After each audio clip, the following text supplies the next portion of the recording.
Hello everyone, my name's Emdy and welcome back to another video, but this time on my second channel. I've made a second channel to keep videos I want to share, but don't quite think fit on my main channel, this one being an example. This is a video on how to go about the challenges in the Practical Redstone series, and should be quicker and easier to make given I won't have much of a script for them. We'll start off with episode 1's challenges in this video. In episode 1, you basically have these blocks to work with. So let's see what we can do with them. In challenge number 1, you were given a set of doors with pressure plates spaced out between them. And the challenge was to wire it so that the pressure plates would open the doors and keep all the redstone underneath. The glass floor could also be switched out for opaque blocks, so you had to take that into consideration while wiring it. I had mentioned that these blocks were the ones that were meant to be powered, but the solid blocks under the door were also acceptable. The glass blocks can also be removed, such as these ones here. Now some of you may have thought of this way to wire it, such that the redstone dust runs straight into the blocks under the doors, although I won't be considering this as a valid submission, because if the blocks here are conductive, that cuts the redstone wire, and it no longer opens the door.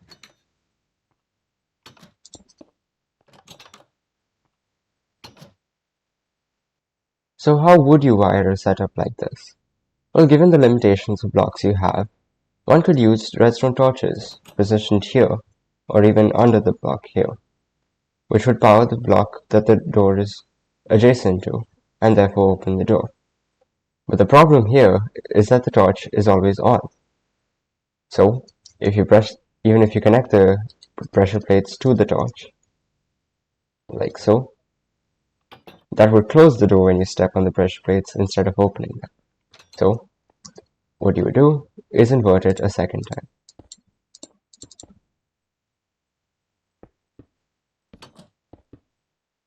Like so. Now when you step on the pressure plates, it gets inverted again, and then the door opens. To complete the challenge, all you would have to do is connect the wiring all over so that any pressure plate will open the door.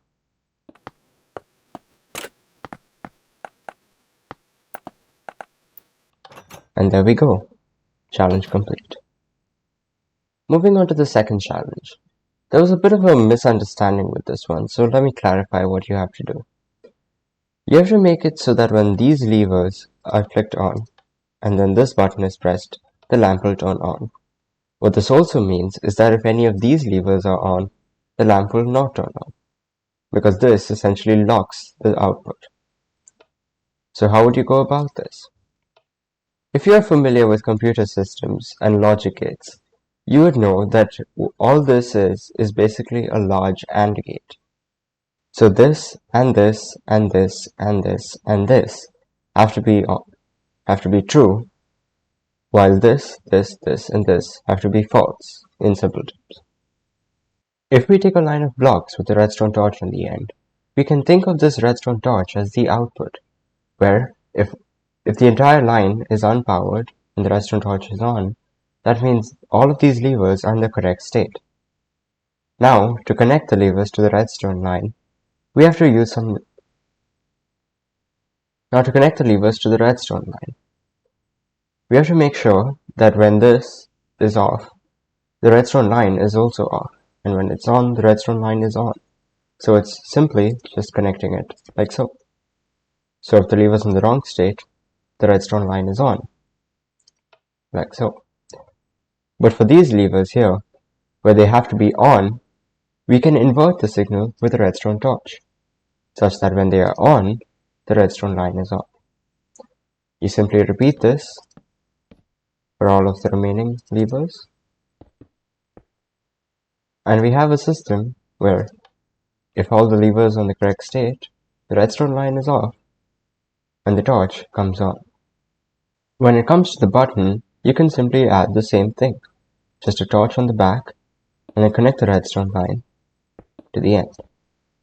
So when the button is pressed, the entire line will turn on. Then all we have to do is run that into a block, invert the signal, and there we have it. When all the levers are in the correct state, when the button is pressed, the lamp turns on. But if any of the levers are in the wrong state, and the button is pressed, the lamp does not turn on. And that's the challenge complete. The final challenge, which was the lamp display, was simply connecting this lever to all of these redstone lamps such that they turned on at the exact same time. So there is no delay between this lamp and this lamp turning on, for example. The way you would power the lamps is completely up to you. You could either run conductive blocks with redstone lines on top of them next to the lamps, or run a redstone line into one of the lamps which would power the adjacent ones, or a combination of the two, which I will show now. This challenge was mainly to get you familiar with the way dust connects and powers. For example, if you have a row of conductive blocks with redstone dust above to power this row of lamps, like so, you have the challenge of powering these lamps here, which would not get powered due to the way the dust is connected in this situation. To solve this, you would need to consider another way of powering the lamps, where you would simply run a line of dust into the back, like so. So, once you apply that to the rest of the lamps, you can get a layout which would be a valid submission. So, with some quick wiring later, this is a working system. Spaghetti wiring is expected, so don't worry about keeping it neat and clean for this one. So, that should do it for this one. Thanks for watching, and I hope you liked the challenges from Practical Redstone Episode 1, and I'll see you in the next one. Bye!